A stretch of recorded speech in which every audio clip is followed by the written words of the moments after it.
Veo un peronismo que se empieza a plantear el debate de cómo ganar el balotaje.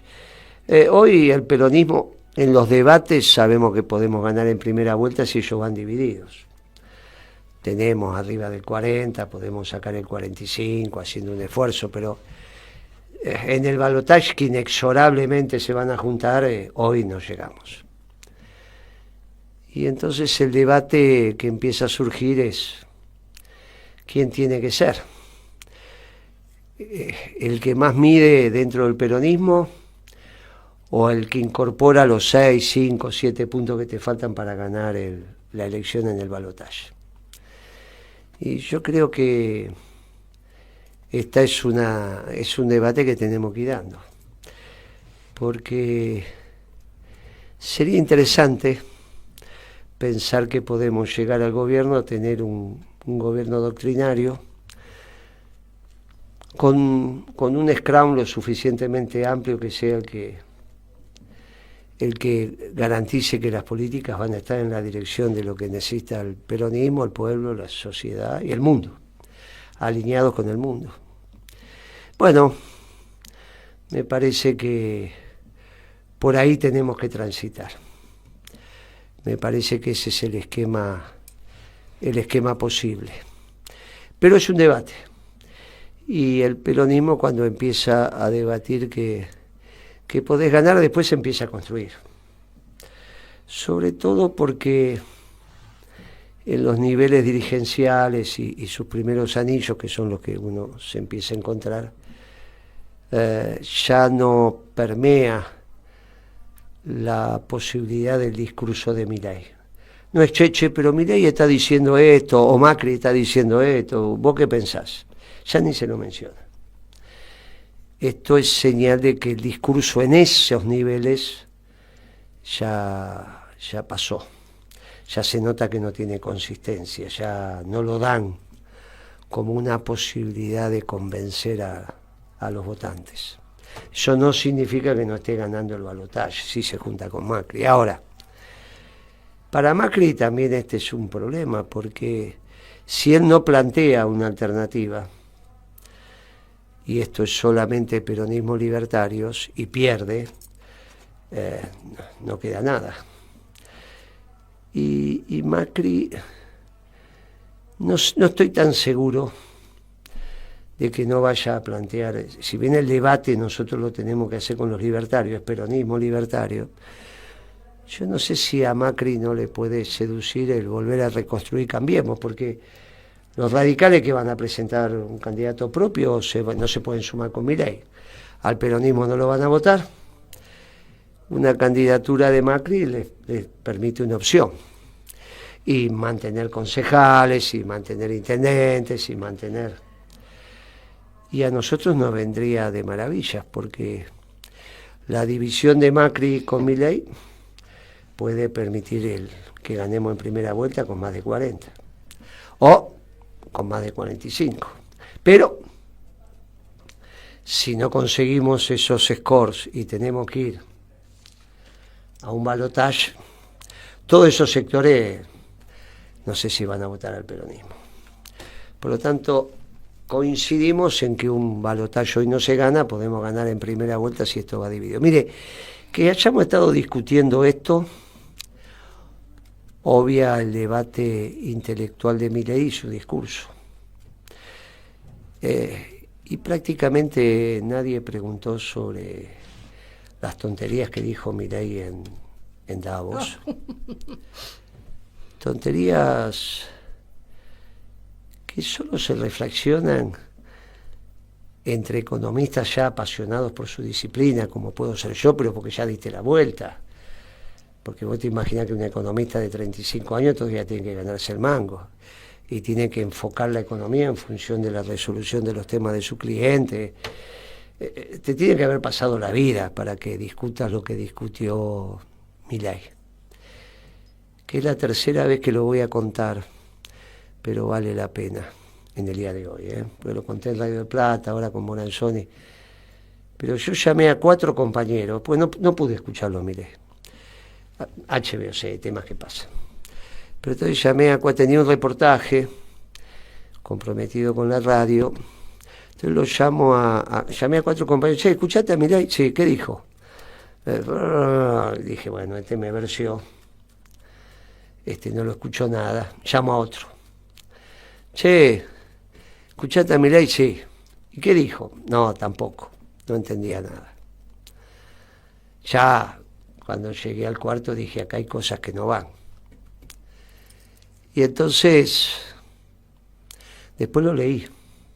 ¿Usted leyó el discurso de Milei? No. En parte. Poquito, sí, claro, porque no puede, no está en condiciones usted, por la profesión que eligió, de comprender a quién le habló Milei. Es una discusión de un nivel de abstracción hasta ridículo. Los empresarios de ahí se tenían que levantar e irse, ¿no? Si no lo hacían es por no faltarle respeto, pero no tenía ninguna comprensión.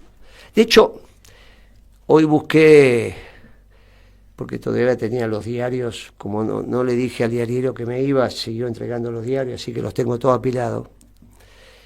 Y hoy agarré el del 22 que refleja el discurso de Milei, La Nación. Y hay un artículo de Pañi, pero la verdad que Pañi no hace mucha mención al discurso.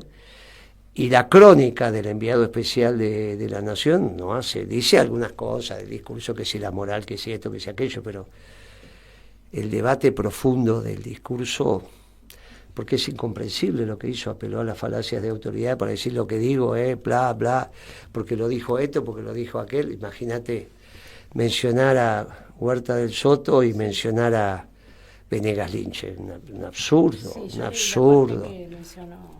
Un absurdo, y otros 2 autores.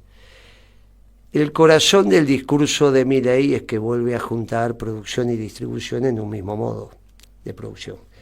Está mal, es modo de producción capitalista, nosotros decimos distribución justicialista. Él juntó, dice, el modo de producción, y que es la producción, define la distribución. Y ahí, esto no es cierto.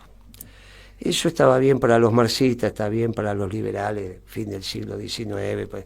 Después la disciplina evolucionó y obviamente ya se acepta. Pero le digo, el propio Trump, en el discurso anterior, a él, menciona que había prohibido que los fondos de inversión compraran departamentos, viviendas unifamiliares. Sí, unifamiliares. Bueno, entonces hay un tema ahí, si te estás metiendo. Y también se metió con la plata de lo que ganan los gerentes de la industria militar y los dividendos de la industria militar, que no se pueden repartir hasta que no cumplan los objetivos. Está claro que la distribución no tiene que ver con la... Primero producí, cumplí y después vemos lo que vas a ganar. Bueno, lo dijo Trump. Ese es un método muy particular de definir. Es Trump. Pero la economía estudió esto también. Y entonces, sin necesidad de esas imposiciones, que por ahí en emergencia lo tiene que hacer y no me opongo a que lo haga, la disciplina lo puede hacer generando las políticas correctas desde otro lugar. Por eso podemos decir que somos capitalistas en la producción y justicialistas en la distribución. Que sería bueno que Kicillof dijera lo mismo, porque si no, el método que tienen de entender la economía es muy parecido al de Milei, piensan que la producción es distribución, y por eso estuvieron en contra de la década ganada. Fíjese que todos los prochinos que hoy participan en la causa, como Santoro, Kicillof y algunos más, estuvieron en contra de la década ganada. No lo voy a poner en cabeza de Santoro porque no es economista, pero sí en el caso de Kicillof. Bueno, no sea que Kicillof en realidad esté pensando que la producción define la distribución. Obviamente que hay una definición en el marco de la producción, pero para eso están las políticas públicas. Milei atrasa tanto que hoy hice la misma pregunta que le voy a hacer a usted, que para usted va a ser original porque no me debe haber escuchado en Radio del Plata ni con Moranzoni. ¿Quién es el empresario? ¿El gerente general que administra la empresa o el accionista? ¿Quién es? El gerente general que administra... No, el que invierte. El que invierte, el dueño de las acciones. Pero ese no está en la empresa. Ese participa en la asamblea ordinaria. Sí. Y aprueba o no la gestión del gerente ex post. Entonces, repito, ¿quién es el empresario?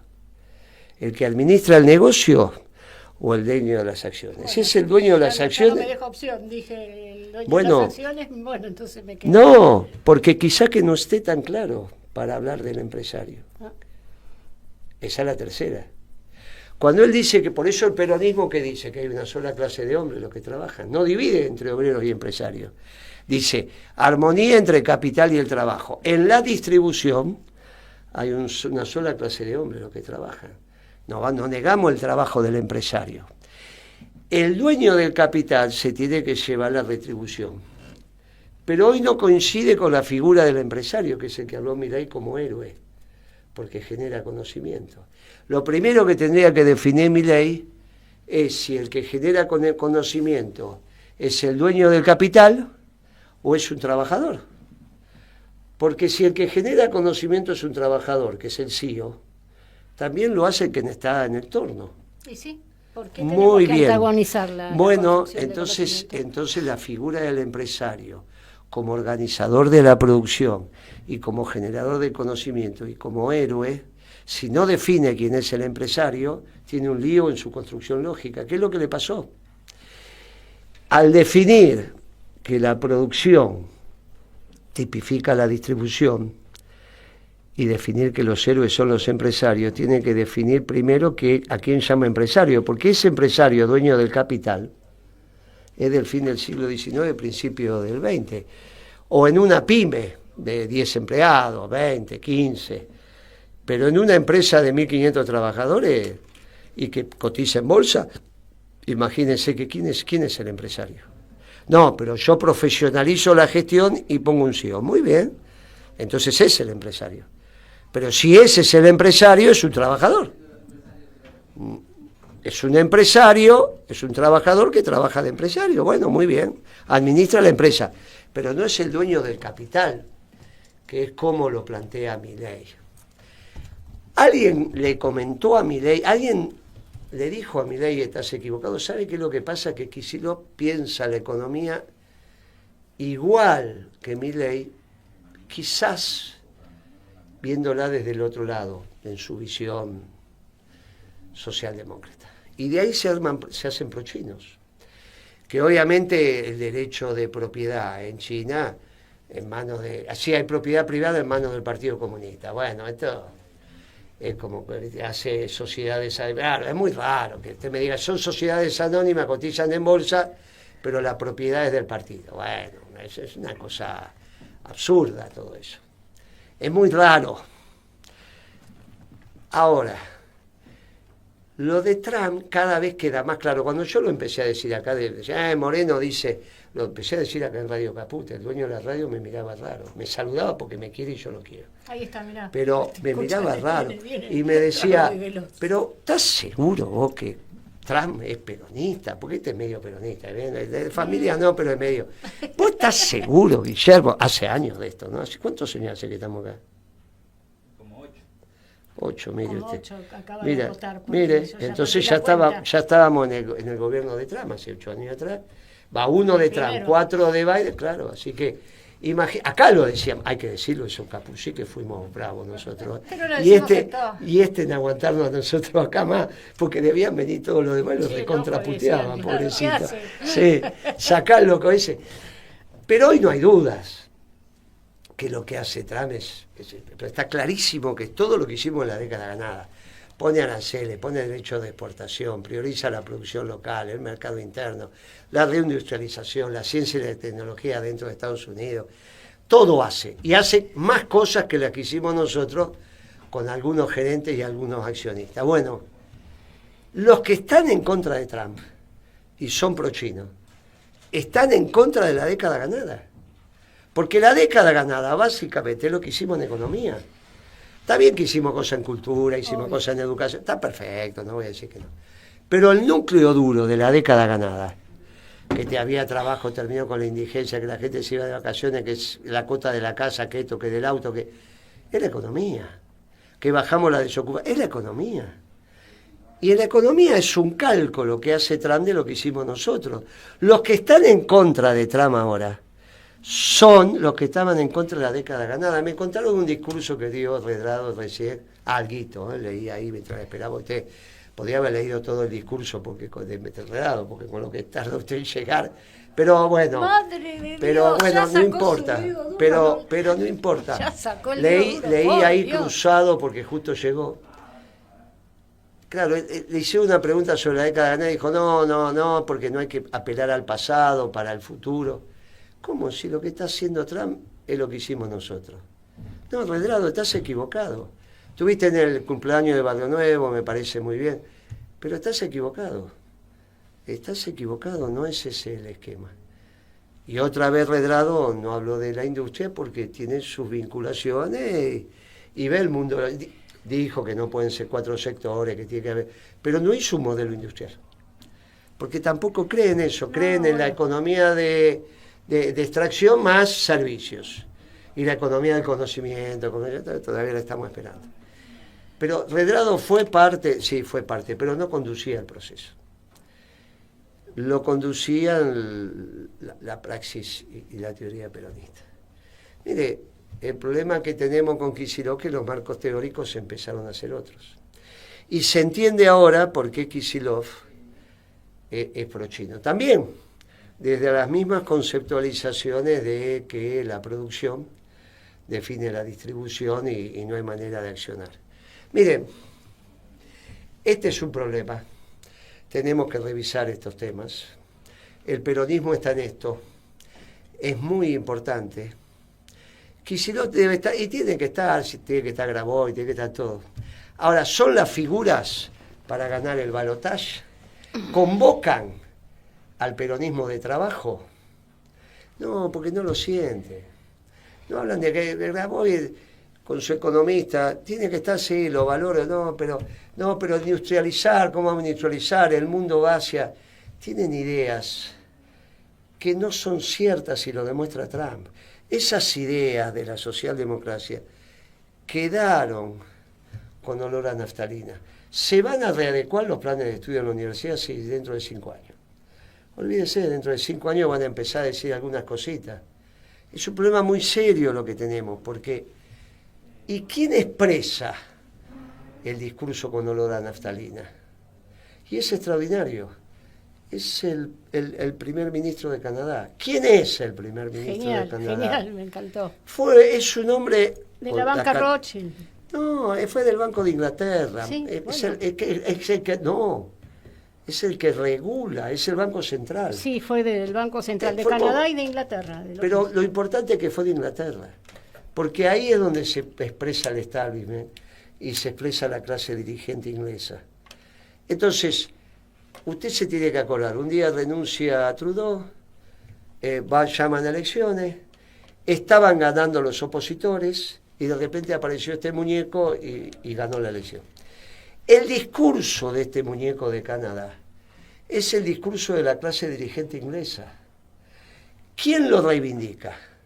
Lo reivindica la inteligencia socialdemócrata en Argentina y lo reivindican los medios de comunicación vinculados a los ingleses, ya sea a través de La Nación o por otros sectores. Y en el mundo también pasa lo mismo. Pero lógicamente son los sectores auspiciados por la socialdemocracia. Es muy interesante.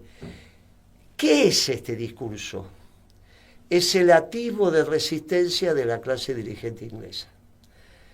Con otra lógica, que es, ya está, ganaron, hay un momento de ruptura, hay que adaptarse. Pero nos vamos a adaptar desde principios y valores universales. Los de la creación como principios y valores del peronismo en Argentina. No. Los principios y valores del iluminismo europeo ayornados al siglo XX. Es el principio de resistencia de la clase dirigente inglesa que está en una discusión trascendental de si sobrevive o desaparece. Usted no se olvide que la clase dirigente inglesa fue la que armó la leyenda negra sobre los españoles. pero también armó la leyenda negra en Argentina de la oligarquía sobre el interior, los famosos cabecitas, los negritos, los descamisados, que vuelve a estar un poquito en boga. Bueno, divide y reinarás, ¿no? La estrategia. Bien. Pero esto también es la lectura que tiene la clase dirigente inglesa sobre los norteamericanos. Estos son unos burros de trabajo, no hacen nada, no estudian, no leen, no disfrutan la música, no saben nada.